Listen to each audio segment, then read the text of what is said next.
I thought you would sing. Praise the Lord. Please be seated. Thank you so much. Hallelujah. Our God is good. All the time. So good, really so good. I'm having a lot of emotions at the same time.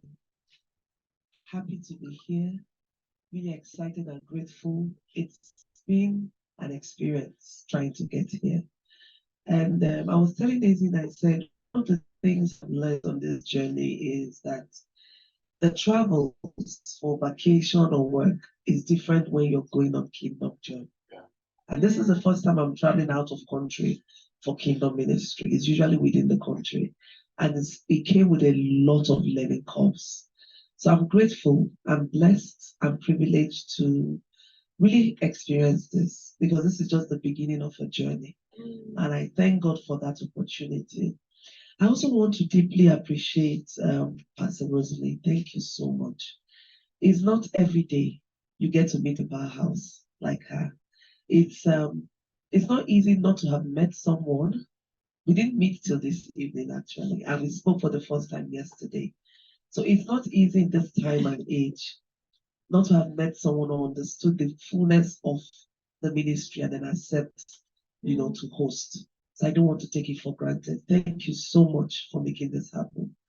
Thank you, our daddy, Pastor Chris. Thank you so much, Mommy Olga, and everyone in the room. Thank you, Pastor Chidi, Olivia, everyone. I can't mention all the names, but just know I'm super grateful. Everyone online, thank you for making out the time to join us. Thank you so much for being here. I am convinced in my heart that there is something God is going to do tonight. Amen. If you believe, shout it. Say believe in amen. God is set to do a whole lot tonight. And this is just the beginning of a lot of things God will do. When I got the leading to host Broken But Remote in Netherlands, for me it was, why Netherlands? First of all, I said it's not an English-speaking country. And why here? But the more I prayed about it, the more I was convinced that this is where the Lord is leading us to come to. And then He made everything possible. Despite all the challenges, He kept showing Himself. And so here we are with the Broken But Remolded. The Broken But Remolded started from a personal experience. So 17 years ago, I had a daughter, a very special daughter. Now, I had 2 boys before then, and I was just praying to God to give me a girl. I said, once I have a girl, I'm done. And as God will have it, He blessed me with a girl. So when I got to know I was pregnant with a girl, I was so excited. Wow, I'm going to have a girl. We know that everything good and perfect comes from God. But sometimes the enemy will want to, twist it. So we begin to question the goodness and faithfulness of God. And that was what happened in my case. And so by the time I had her, we got discharged after 2 nights. She started having these funny cries and all that. We had to rush into emergency. And there it was said that she had a fracture. Now, I thought that was just a fracture and then we fixed the fracture. While we were still in the hospital, she had a second fracture. And the doctor said, okay, let's go do a complete body x-ray. And then they said, oh, she had previous fractures healed and all that. A diagnosis was made. They said she has osteogenesis imperfecta. And so in my naive mind, I was like, okay, when do we start the treatment? And then how soon will she get healed? And the doctor said, no, we just have to manage this for life. So you can imagine, 17 years ago, hearing this kind of diagnosis, I was flat. I started crying. And I said to God, you have failed me. I said all kinds of things. I was so angry. I was so angry in my spirit. But one day, as I was just, led to pray, I wasn't a strong believer then, but I had this love for God. I was just led to pray that morning. And it was just a simple prayer. Lord, show me mercy. Show me mercy. I was confused. And then a nurse came to, the nurse on duty that morning. I just asked her, I said, I can't forget her name, Jennifer. Nurse Jennifer. I said, do you have a local church around you or any pastor? I want to speak to a pastor. She said, okay, there's a chapel downstairs, but I could call my pastor to speak with you. And so she gave me her pastor's number and I called the pastor. When I called the pastor, immediately I called him, he picked and I introduced myself. I said, I'm in so and so hospital. We're on admission. He broke out in tongues and he said, I've been waiting for this call. And I'm like, which call? I don't know you. He said he got administration this morning that he should go on a fast. That a special daughter of his is going to call him and he's going to lead me back to Christ. And so that was how my journey with God started officially. And God just strengthened me for the journey. It's been 17 years of, going through all kinds of emotions, watching your little child have fracture, heal and another fracture and another fracture and another fracture, right? So in her 17 years, she's had over 70 something fractures. Now she's on a wheelchair. But the testimony in it all is, at the beginning of the journey, I was asking, my thought of healing was that, oh God, just make her walk at once, everything disappear. But along the journey, I got to know God has different ways of healing. And the peace God has given us, when God says, I'll give you my peace that surpasses man's understanding, I can testify to that. My daughter is one of the happiest children you can ever meet. She sees no limitations. Those of us who know her, like Isabel can attest, and her brother, she's just an amazing, sweet, young lady right now. And it's all because of what God has done. So in 2018, I was led to write a book. Because when I had the dedication, when I dedicated, I had in London. When I had a dedication in the church in London, the Whitechapel Church. During the dedication, a prophecy came forth and said, when the story of this little girl will be told, it will draw souls to the kingdom. I took light of it. But in 2018, I was led to write a book. The book is behind there, The Molding of the Master's Vessel, A Journey We Bring to Bone Disease. And that's how Broken Bone Remolded was started. I thought I was just writing a book, but God had other plans for me. So from the writing of the book to the launching of the book, the Broken Bone Remolded Conference started. And each year from 2019, when we did started meeting, each year we would have the conference. The testimonies that come out of the conference has always been mind-blowing. It happened just once in a year. We started in Enugu, where I stayed. And last year, I was led to host across 3 cities, Enugu, Lagos, Abuja. And then this year, I got the administration to host it in 5 cities, Netherlands inclusive, and then Connecticut, US. So we're starting off for the year in Netherlands is the first. So I'm super excited to be here. And our theme for this year is Walking in Purpose. There are several things that happen when we start our journey with God. I didn't start out wanting to do this. I didn't start out expecting to have a daughter with special needs that would need to nurture extra care and all of that. But along the line, when God said, I know the plans I have for you, the plans of good are not evil, in Jeremiah 29:11, he brings it to manifestation. And then, sometimes you come from a place of overwhelm, a place of lack of clarity, a whole lot of things happening. And you begin to ask yourself, is there what really is the meaning of life? Sometimes you ask yourself that question, is it just about work, pay bills, go to church? What is it? And when you're in that state, it's a good place to be in, because when you start questioning at that point, that is when God is opening up your inner mind to the more that you can be, to the more that He has created us to be. And that is why we need to just walk in purpose, walk in alignment with who God has created us to be. And in my life's journey, there are 3 key things that really helped me, and I'm going to share them with you, hoping that you would find some clarity. Or if you're already working in purpose as well, this will just revalidate, your faith work. Knowing that the God we serve is so faithful. There is nothing He cannot do. I have seen Him break protocols. I have seen Him do the impossible. When things seem like, your back is against the wall. Excuse me. When it seems like your back is against the wall, He just shows up. He shows up in ways that are unbelievable. So one of the key things I've learned is learning to let go of my plans. We have this plan. The Bible of Proverbs 19:21 says that many are the plans in our hearts, but it's the purpose of God that prevails. So as humans, we have a lot of plans. We want to do this, we want to be this, we want to be. It's good. These are not bad or evil plans. But when we learn how to be flexible and allow God to lead us, we will start falling in alignment to why He has called us, to why He has created us, and we wouldn't resist.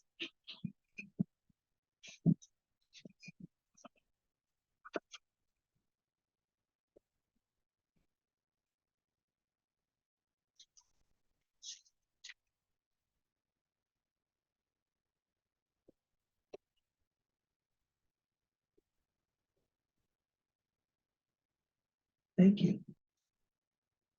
And we wouldn't resist our walk of faith because I found myself resisting. I found myself questioning. I didn't want to go that route. At some point, when I was having clarity that this is where God is leading me, I said, no, this is not what I want to do. I don't want to actively preach the word. I said, I'm okay the way I am. I could do other things I'm doing. But God has His plans for us. And when we learn to let go and just let God, a lot of things begin to happen. Doors begin to open. Doors begin to open. And when these doors start opening, we get more clarity. We start finding fulfillment. We get deeper meaning. And then you become satisfied. You find that you're not struggling so much. It doesn't mean that we wouldn't have challenges, no. But it just means that in all of that, we would see God in all of it. Because He will be at the center of everything we do. And that has been my testimony over the years. And one other thing that I've learned is when you let go of your plan and just lean into God, you find that God takes us through seasons. The season I'm experiencing now isn't the season I was in last year. So He can give us different tasks, but it's all in alignment with what He has called us to do, right? And you just need to listen. Understanding our purpose, which is the reason for why we've been created. It doesn't come like this for a number of us. For some of us, it's through the challenges, through the trials, through the difficulties, through the pain, we begin to rediscover, why God has called us, why He created us, and what we need to be doing. And the key thing for me here, the lesson I've learned is sometimes we need to separate our identity. You separate our identity from our purpose. So what do I mean by that? Identity meaning that our who, we come with, there's a lot of, like back home in Nigeria, you have a lot of clouds. You're a professor, you're this, you're that. And then you want to run according to that perceived identity. You want to do things according to that identity. You think your purpose is tied to those identities, but our purpose is tied to identity in Christ. So that's why He says, I know the plans. So if we understand that He already knows the plans. In Exodus 9:16, He says, for this reason, He created us, so that His power may be made manifest. Jeremiah 1:5, He says that even before He formed us in our mother's womb, thank you, that He already consecrated us. And when He consecrates us for a purpose. And that's that purpose we need to just align ourselves with. It's one thing to understand your purpose. It's another thing to work in your purpose. So yes, we may have understanding, oh, this is what I'm meant to be doing. I've gotten clarity. But then are you working in alignment with that purpose? Or are you resisting working in that purpose because it doesn't suit your who? You don't want to be seen in certain ways because you feel it's beneath you to preach the word. You think it's beneath you to preach the gospel. And so when God gave us that mandate in Isaiah 61, that's go forth to heal the brokenhearted. All of us are involved in that. Every one of us. That's why, because the main reason why God created us is to glorify His name and to further the kingdom. So everything we're doing, every purpose must be in alignment to that. Every purpose must be leading to that direction. So if what we're doing is not glorifying the name of God, if what we're doing is not furthering the kingdom, then we need to stop and ask ourselves the critical question. Who is being glorified by what I'm doing? And sometimes this is a question we don't want to ask ourselves because we're afraid of the response that we'll get. And that's why I said understanding your purpose and working in your purpose, they're just two different things. So my belief tonight is that this would be a point of reflection for a lot of us. When we come into the potter's house, we come to be remolded. The potter has the clay. He can mold us into any vessel he wants us to because he knows the use he has for us. So some of us, he will make us be ministers of songs. So that when we sing, when the praises go high, a lot of things will happen. There are different ways God works. Sometimes it's not even true. When we say prayers, sometimes we think it's just having that, closing your eyes, having that conversation. God makes us in different ways. It could be in songs. It could just be in songs. I remember booking for a model last year when we had it in Lagos. When the minister was just going on the songs, a lot of things were happening in the room. God didn't need to wait for that prayer moment because he is God. He's a protocol breaker. He does impossible things. So I don't know where we are right at this point in time. But one of the things I do know is that the God we serve is so faithful. He's so faithful and he never fails us. It's just that we don't come to a full understanding sometimes when things happen. Like yesterday when we got to the airport, we got there right on time. We were standing in the queue. And then when it was our turn, we got there, she was checking us in. She said, oh, put your luggage on the scale. And we did. After like 2 minutes, she said, oh, checking in has closed. Just like that. And I'm like, oh, we've been standing on the queue and you're checking on it. Said, oh, I should show her how to put. I've been standing on the queue on the laptop or the system she was using. And I just smiled. Because I know it wasn't just her doing that. And I had just had this calmness on my okay, so what do you want us? She said she doesn't know. I should just call Kotoaki and sort it out. And then the drama started from that time on. I just want to thank God that we're here. There's something my son said when the whole thing, the drama got too much yesterday. We weren't even sure how we get here. And he just said, Mom, let's just pray. And we held hands and we just prayed. And he said something. He said, God, if it's really you that is sending us on this journey, provide a way for us. Make it possible for us to be here. And God did it. Here we are. Here we are. And I just want to encourage us with that. When you are walking in purpose, it doesn't mean that everything will go smoothly. There are bound to be challenges that would shake your faith. In 2019, when my elder brother got sick in August, I prayed, I fasted, I did all sorts. I said, Father, show yourself mighty. Don't allow him to die because the prognosis was bad. And God did. He healed him, at that point in time. He was discharged. And when we least expected it, I had traveled on an official trip and he died while I was away. When I came back, it was as if my world had come to an end. I couldn't understand it. My faith was shaking. I was like, Father, I did everything. I did all you asked me to do. Where did I go wrong? Now, sometimes you don't need to go wrong anywhere. It's just what it is. And we can't question God. And over the years, it's been 3 years now, when I look back, I get more understanding as to why what happened. Sometimes we don't even have an understanding. But when we know the God we serve, that He's faithful, yes, you lost that job. Yes, you lost that marriage. Yes, so all of these things happen. But we're believers. of season, he remains God.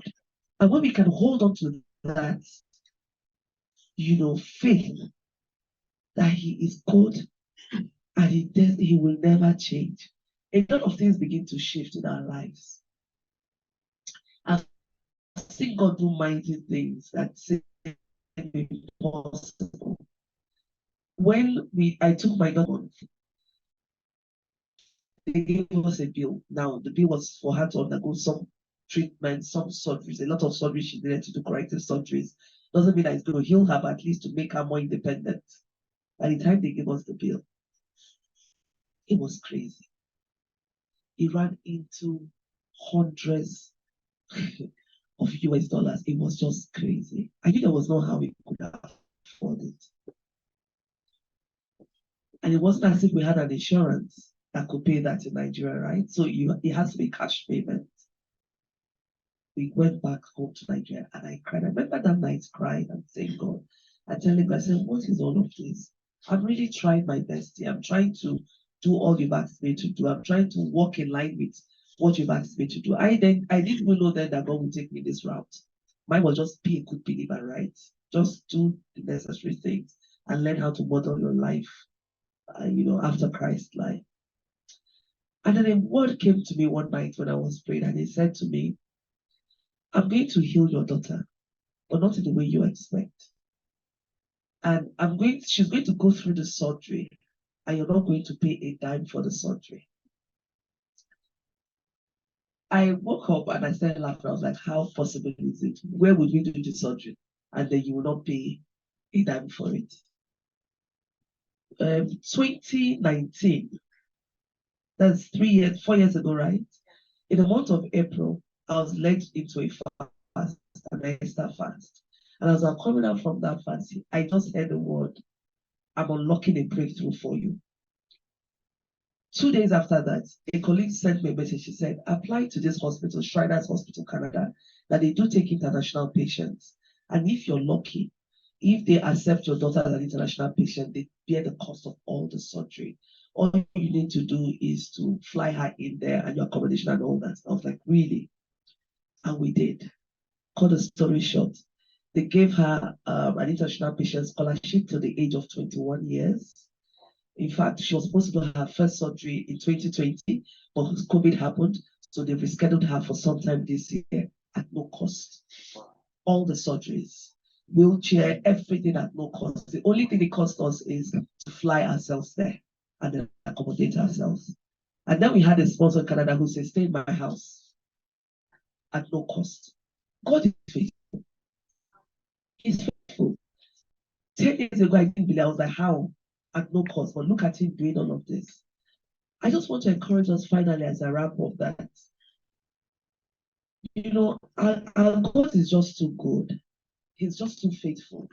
It doesn't matter where you are now. It doesn't matter what is staring before you.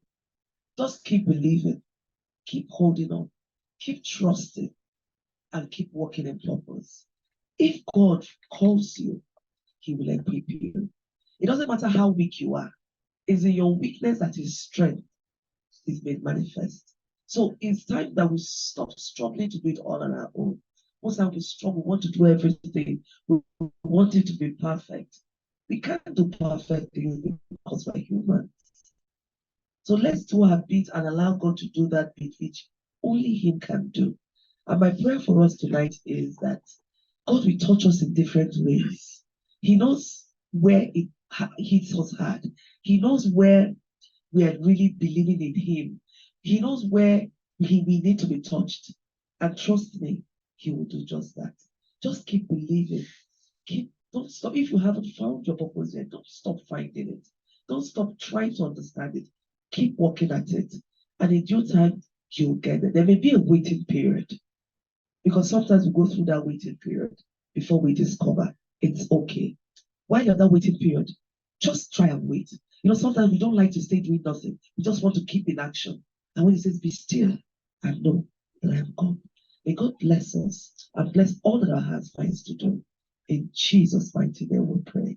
Amen.